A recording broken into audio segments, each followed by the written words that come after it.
Assembly. And we're fortunate to have with us to talk about the Tennessee General Assembly, Pastor Walker and Pastor Jones. And of course, what we'd like to do this morning, Pastor Jones and Pastor Walker later on, is to get some information in reference to your background, your education, and some of your experiences. And you'll give us about a couple of minutes in reference to that.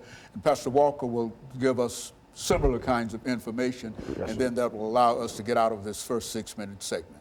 All right, start us off, Pastor Jones. Great. Well, thank you first and foremost. I honor you, and I absolutely admire you and what you've been doing and have been doing over the years as I've grown up here in Nashville, Tennessee. But my experience, I am a product of HBCU, Tennessee State University. I've graduated from there, and it really stands on how I've been really reared as I attended Fisk University, an open bound program to encourage me. However, I have one of my first degrees is in sociology from Tennessee State University, and then my master's in administration and supervision from Tennessee State University. And I've matriculated at some other particular institutions. I have been a pastor in this city, in Nashville, Tennessee, for 28 years, for over 28 years. And I've been in education for over 20 years, which again precipitated me being a probation officer at juvenile court for 10 years. But I have been in service in this city, in this state, all of my life. And I love this state. And there are many things we can do and must do and continue to do it as a servant, as surely as you've done, as we're sitting in your shadows. But I want to continue to serve and make surely Tennessee great, for real. Very good. And of course, Pastor Walker, let's have some statements in reference to you. I'm sure that we don't have to really introduce you, but say some things about yourself. Pastor. Well, my name is KWalker, pastor of the Hands of God Christian Church, a local church right here in Nashville, North Nashville. I'm a native Nashvilleian and grew up here. Attended the public school systems in Nashville up until a point. As many people have tuned in over the years and heard me tell my story, I was not one that pressed in for the education. I learned when I wanted to learn, and then when I wanted to act up, I acted up. And I acted up a little bit more than I learned in school, so I eventually got to a point where I was actually put out of all the Nashville city schools. From there, got myself in some trouble, went into the United States Navy at a young age of 17, stayed in there for a little while, long enough to act up in there as well, and got caught up in drug addiction and the like. Spent a little time, came out of the Navy and went to OIC, Opportunities Industrialization Center, got my GED, because back then you could just leave high school and join the military. They closed that gap, so they can funnel people through the school to prison pipeline, so they closed that opportunity to join the military without that high school diploma. So I went to OIC, got a GED through OIC, spent 6 months there, and I wanted to become a fashion designer. So I went out to Tennessee State University, and I was majoring in home economics with emphasis in clothing and textiles, and that's what I wanted to be, a fashion designer. Well, I was strung out on drugs during all that period of time, and my college career didn't last very long. So ended up, the drugs took me out of there and eventually sent me, my drug addiction sent me through state prison system, Tennessee State prison system. Spent 5 years total years of my life in the state prison system.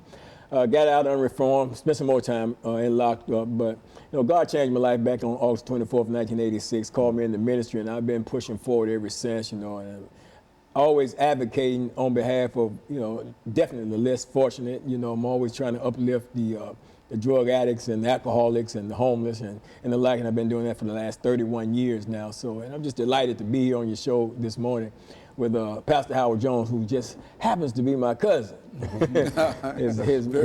his father and my mother, they were first cousins. So I guess if you're counting, I guess that makes us second cousins. Very good. And I'm glad to be here with him. He's also pastor in the Fairfield Baptist Church.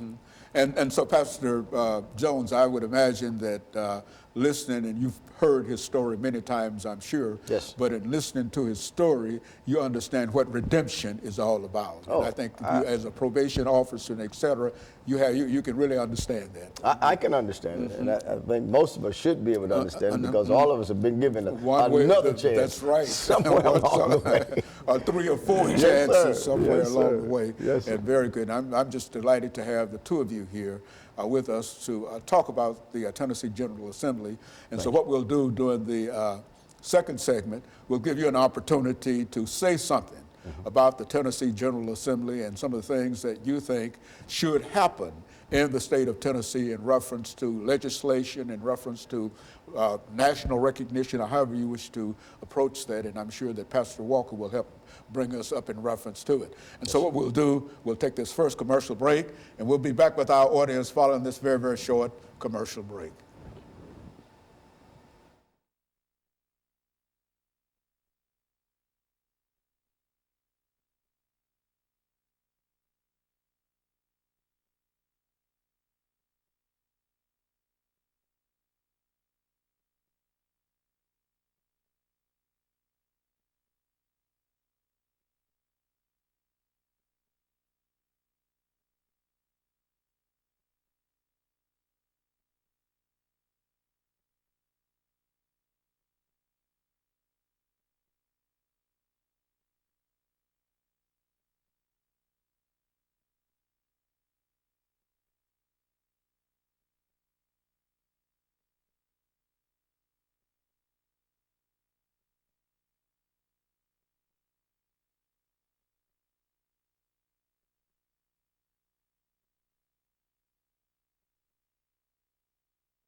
Thank you and welcome back to the second segment of the show for today. We're talking to Pastors Walker and Jones. Both have given us some excellent information during the first segment of this show. And so, Pastor Walker, let's continue our discussion dealing with the Tennessee General Assembly by giving us some information in reference to the Tennessee General Assembly itself and how it might fit within the framework of other General Assemblies, or any kind of information that you want to talk about dealing with this prestigious body in the state of Tennessee. Okay.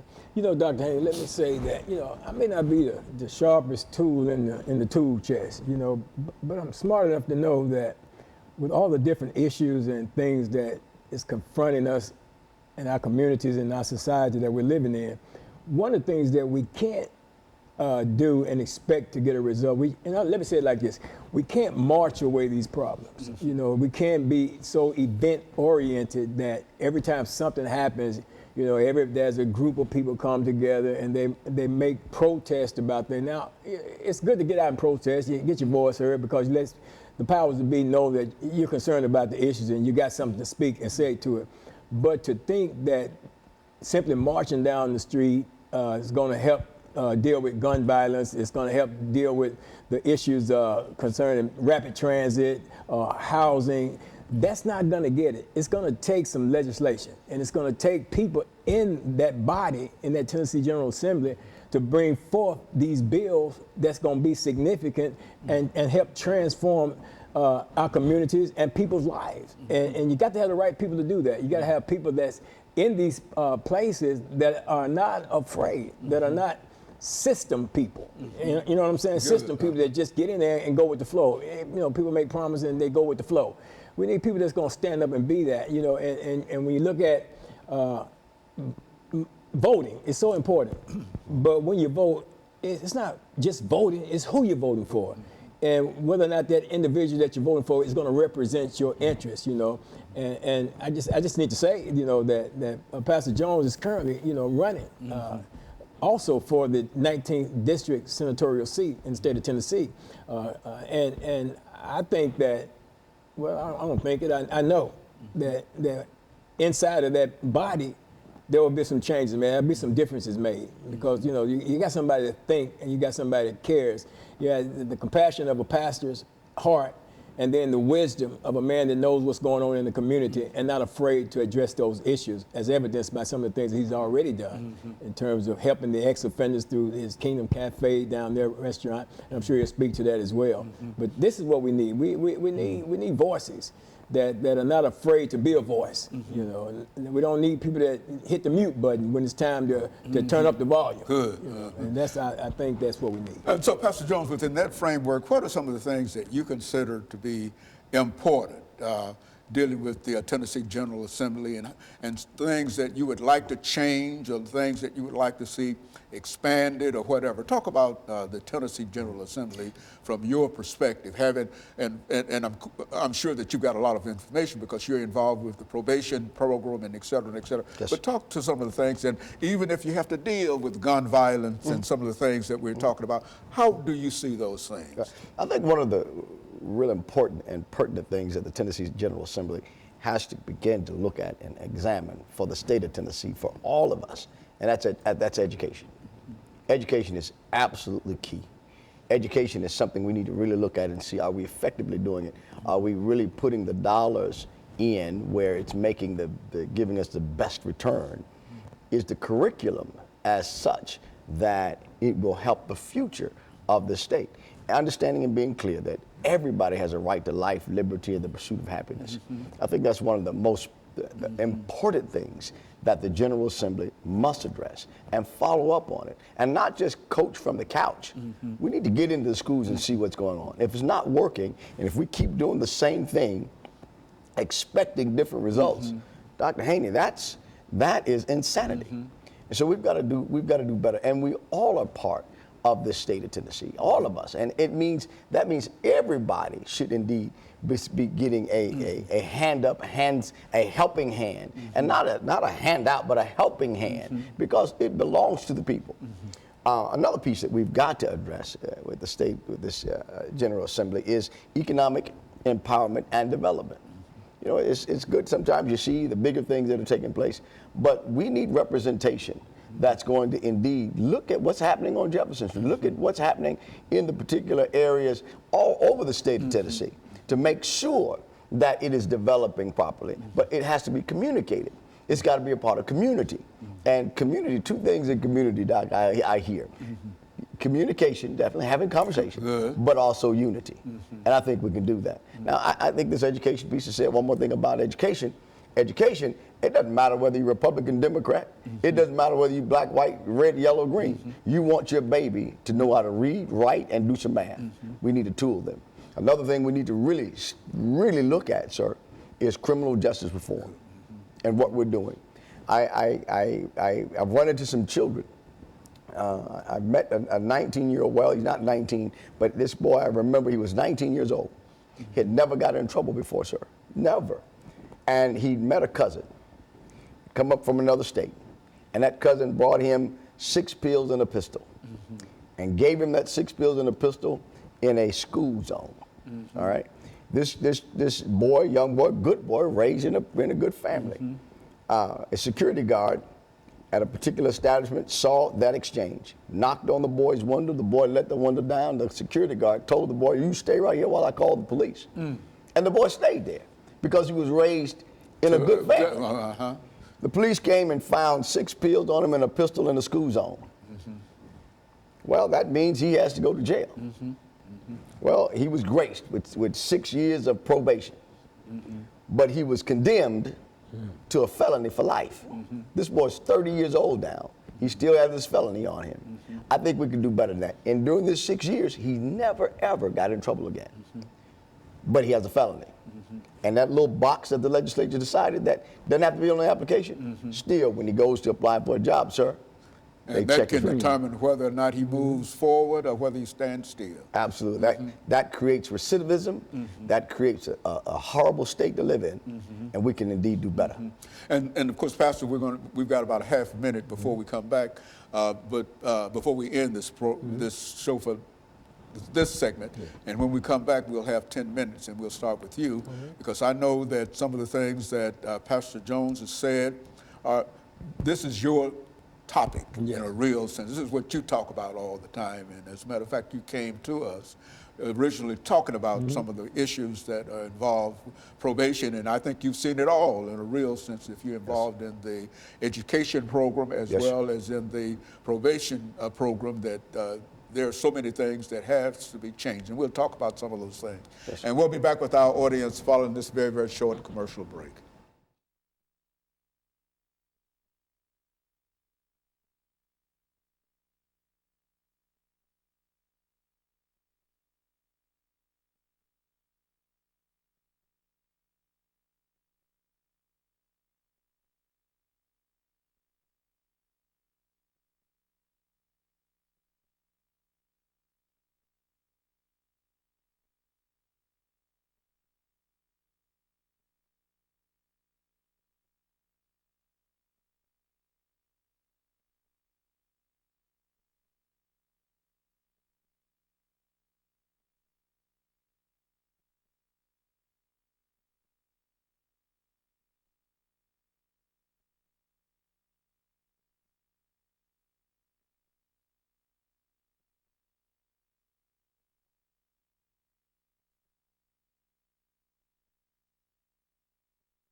Thank you and welcome back to the final segment of the show for today. The topic is the Tennessee General Assembly, and we're talking to Pastors Walker and Jones. Pastor Walker, let's start off this segment by giving you an opportunity to talk about the Tennessee General Assembly within whatever framework you wish to do so, and have Pastor Jones later on to sort of bring us up and in the end with you by giving us a summary in terms of what we've talked about. You know, Pastor Jones talking about people with felony convictions, and myself being someone with a felony conviction. Well, not a felony, I got quite a few. But at the same time, Dr. Haney, the last time that I was convicted of a felony was late 1982. And haven't been convicted since, haven't committed a crime since. And now it's been over 30-something odd years. But at the same time, and my life has been transformed completely, totally, absolutely, 180-degree turn in the other direction since then. But I'm still labeled as an ex-offender, you know, and there are still doors that are closed to me. And it doesn't make sense, you know, if a crime is committed and if you've been properly adjudicated through the system, you've done your time, you've completed probation, you flattened your prison sentence, you did all you had to do, whatever you had to do, then why is it that you have to have this felony on your record for the rest of your life? You know, at one time I was a criminal. I was a crook. I don't have no problem admitting that, acknowledging that. But today I'm not. But I can still be treated like I am. You know, I'll give you an example. I was selling alarm system, home security systems for a company. A young lady owned the company, gave me an opportunity. I was selling the system, did very well at it. She merged her company with another company, and then they decided to do a background check. And because of my background, they decided that, you know, I didn't need to be selling security system. Well, first of all, there's nobody better qualified to sell them than me. Okay. I used to break in houses. So, you know, can you imagine a burglar selling security? I know how to keep somebody out of your house. You know what I'm saying? So, yes. But the fact that I had a felony, and that's all it was. No consideration of my character, no consideration of my performance, my work ethic, none of that. It's just the fact that our policy says that you can't do it. We can't do it. If you've been involved in this, then you can't. Right. You know, and to fix that, it's not going to take a march to fix it. It's going to take some legislation. It's going to take somebody that's going to present some bills that can be legislated on the Hill up there and bring and make a difference, because it's not going to change in any other way. These laws has to be changed. And the only way laws are going to be changed, bills are going to be put forth, and the only way bills are going to have to be put forth is you're going to have somebody that's not afraid to do it. That's not afraid to, well, if I put this up, then this group of people are going to be mad at me. You know, it's not about the group of people that's going to be mad and upset. It's about the group of people that you're helping in the process.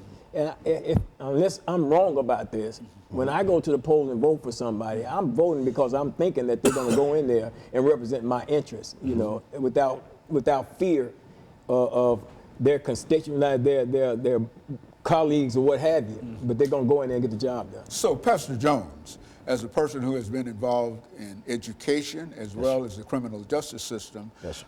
what would you suggest that the Tennessee General Assembly do in reference to trying to bring equity in a real sense, dealing with the issue that Pastor Walker raised? I think there have been studies done, sir. I think we really need to do the research and see what kind of effects the law has had on society. Because, you know, it's a constitutional right that everybody should have life, you know, and should be able to live here and pursue happiness. But let's look at the economic effects of keeping someone in that type of servitude, almost slavery, because they committed a crime. You know, if you commit the crime, you should do the time. But eternally, we've got to really start looking at that intelligently, begin to really assess the effects. Because if I cripple you and put you in a situation where it behooves you to continue to be a recidivist, we've got to look at that. I think we're creating crimes and creating criminals. We need to rehabilitate. We need to begin to look at what's really going on. You have a gentleman, and my gosh, if you have a gentleman that you crippled and you continue to cripple after they have paid their time, to, you know, paid their penalty and should pay, and have been working, have not gotten back into trouble over a decade, 2 decades, 3 decades, and we're going to continue to punish that person. I think that's not fair, and that's not equitable. And the state legislature would have the opportunity to change something The state like can that if change there that. were some individuals within that body that understood that. Do you think people in the state legislature understand that? I think we need to sit down and have that conversation. If we want a better society, we've got to be honest. If we want a better society and begin to have a better community, we've got to begin to look that thing in the face and start having conversation about it. It's a difficult conversation, but you can't do it scared. You can't do it weak, but you got to have a vision and do it with some data. And I believe that we can begin to do that and then bring it to the people, because it's a we the people thing, Doc. It's not a them. They don't control. They represent us. It's a Republican. It's not Republican, but it's a republic. You know, they represent us. But it is still in the hands of the people. But one thing, I think Pastor Walker will agree with me, because I think we've talked about it on a number of occasions. One thing, we have to have more people to vote. Absolutely. Say something, Pastor, about the importance of voting in terms of dealing with the General Assembly. Well, voting is definitely important, because I think people look at zip codes in terms, you know, how many votes coming out of this particular zip code. 37208 is a weak zip code for voting, I believe.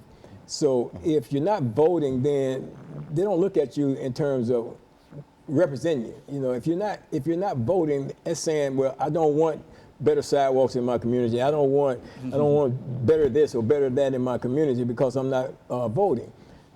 And that's very important. But one thing I also want to tag into, because Pastor Jones is not just talk, because he's actually doing what he's talking about doing in terms of creating jobs through Kingdom Cafe for ex-offenders and people that have experienced mistakes or the downside of life and stuff like that, and just in need of a second opportunity. And he's doing that through the Kingdom Cafe, and that's a great and that's a noble thing, and that's what we need. You know, if you want to stop gun violence, you want to stop different things, you're gonna have to get back to some community centers, some places for youth to go. You got to get back to some summer job programs.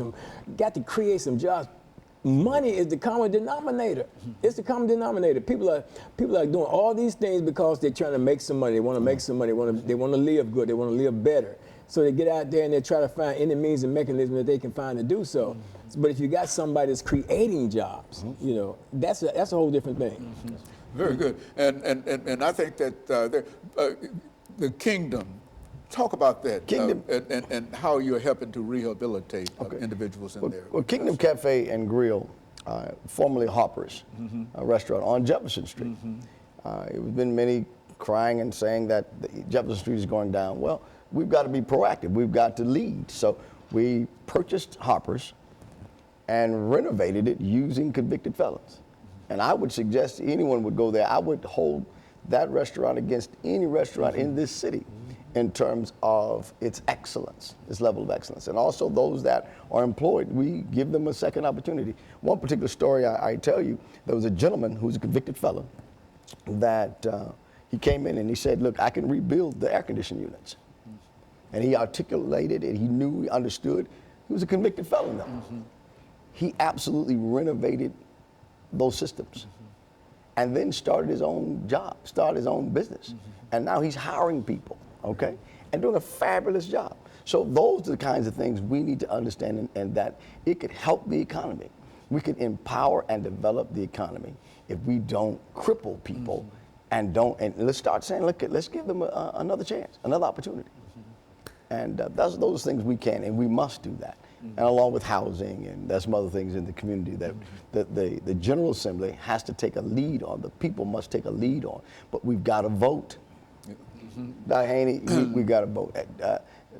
Avon Williams, masterful in doing that. He was the first African-American senator in the 19th senatorial district. And he was about leadership and not just sitting in a seat. Very good. And I knew Williams, and Yes. I understand his passion. And I also understand the passion that you have as well as Pastor Walker. And of course, let me thank the two of you, and let me encourage our audience to tune in again next week for another informative edition of Comments. Thank you and